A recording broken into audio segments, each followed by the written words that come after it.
여러분 안녕하십니까? 태풍 장미는 오늘 오후 3시쯤 경남 통영으로 상륙해서 부산과 울산을 거쳐 북상하던 중 2시간 정도가 지나서 태풍의 힘을 잃고 온대성 저기압으로 바뀌었습니다. 소형 태풍이었고 한반도의 끝자락을 스치듯 지나가면서 다행히 큰 피해가 발생하지는 않았습니다. 먼저 정진욱 기자입니다. 시속 60km의 빠른 속도로 돌진하던 5호 태풍 장미가 오늘 오후 3시쯤 경남 통영에 상륙했습니다. 순간 최대 풍속 초속 20m의 강풍을 몰고 오며 위력을 유지했지만 2시간여 만에 부산을 스치고 울산에 도착해 이동하던 중에 소멸됐습니다. 태풍이 크게 발달하지 못한 이유는 빠른 이동 속도 때문입니다. 따뜻한 바다의 열을 에너지원으로 삼는 태풍은 시속 20km 이하로 천천히 이동할 때 열을 빨아들이며 덩치를 키울 수 있습니다. 반면 이번 태풍은 그보다 3배 이상 빠른 최고 시속 70km로 질주하다 보니 열을 충분히 흡수할 시간이 없었던 겁니다. 여기에 대만에 자리 잡은 건조한 공기층이 태풍 장미를 중간에서 가로막고 수증기를 빨아들여 위력을 더욱 약화시켰습니다.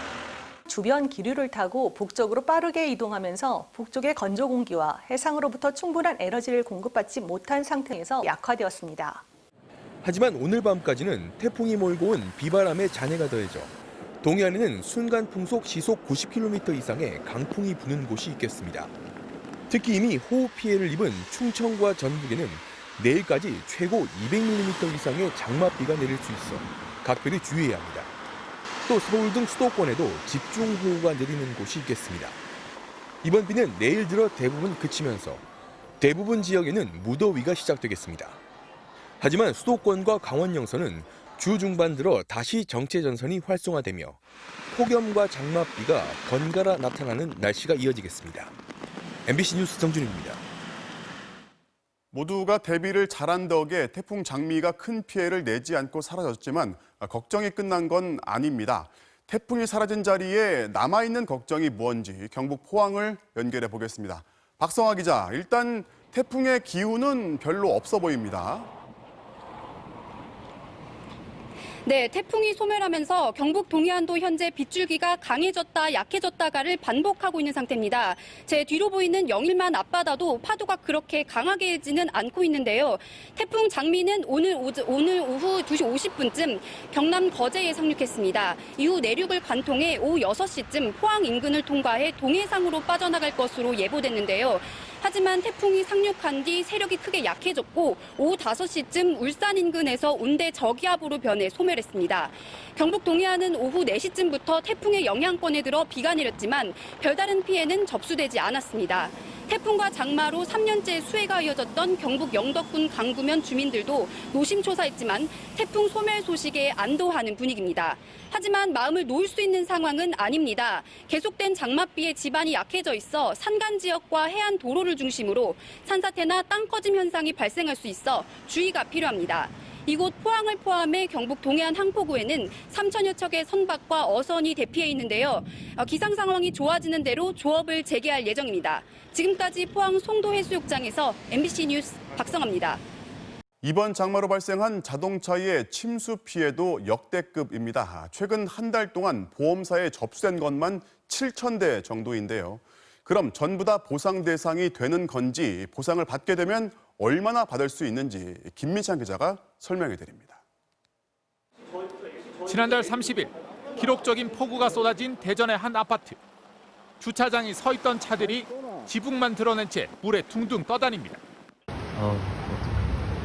산사태로 흘러내려온 토사에 승용차가 파묻히는가 하면 운전 도중 급류가 밀려 들어와 간신히 몸만 피하는 경우도 있었습니다.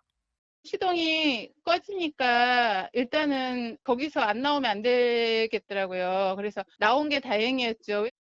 48일째 이어진 역대급 장마에 침수 차량도 급증해 지난달 9일부터 보험회사에 접수된 자동차 침수 신고는 7,113건, 예상 피해액만 700억 원이 넘습니다.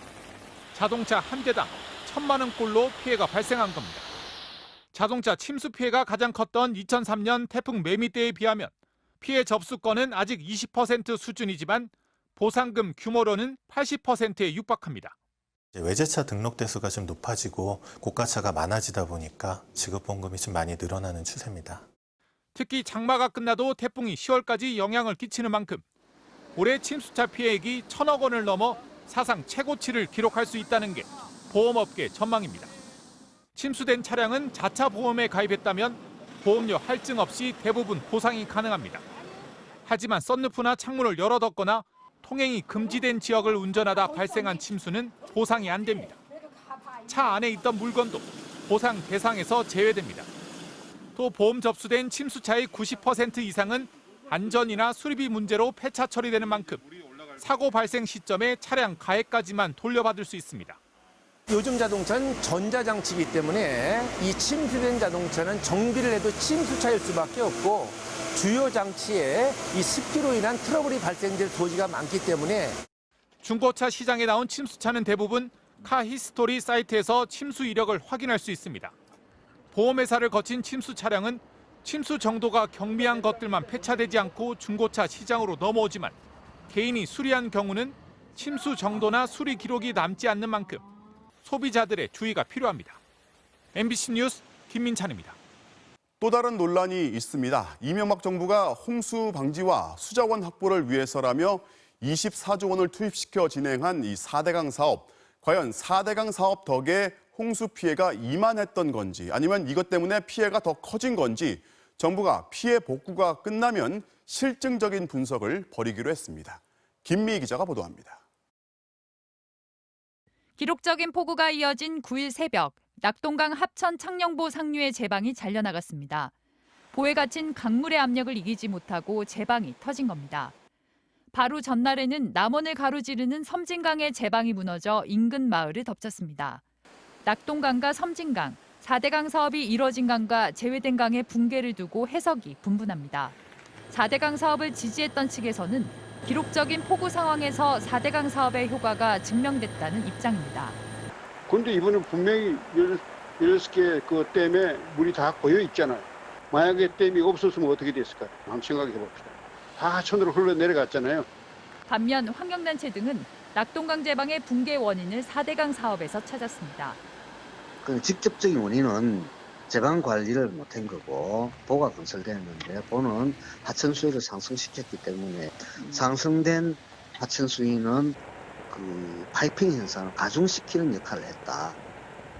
감사원도 정권에 따라 감사 결과를 바꿨습니다. 이명박 정부 때는 4대강 사업으로 홍수 방어가 가능해졌다고 평가했고 2년 뒤 박근혜 정부에서는 4대강 사업의 목적이 홍수 예방보다는 운하 건설이었다고 말을 바꿨습니다. 2018년 감사에서는 홍수 예방의 이익이 거의 제로에 가깝다고 평가했습니다. 4대강 사업이 정치 공방으로 이어진 가운데 문재인 대통령이 4대강 사업에 대한 실증적인 평가를 언급했습니다. 4대강 보가 홍수 조절에 어느 정도 기여하는지를 실증적으로 분석할 수 있는 기회이기도 합니다. 분석 결과에 따라 그동안 논란이 된 4대강 보의 철거에 대한 논의가 진전될 것으로 보입니다. 이명박 정부 때 강행한 4대강 사업은 4년 동안 24조 원이 투입됐고 유지 보수에만 4조 원이 추가 투입된 것으로 추정됩니다. MBC 뉴스 김미희입니다.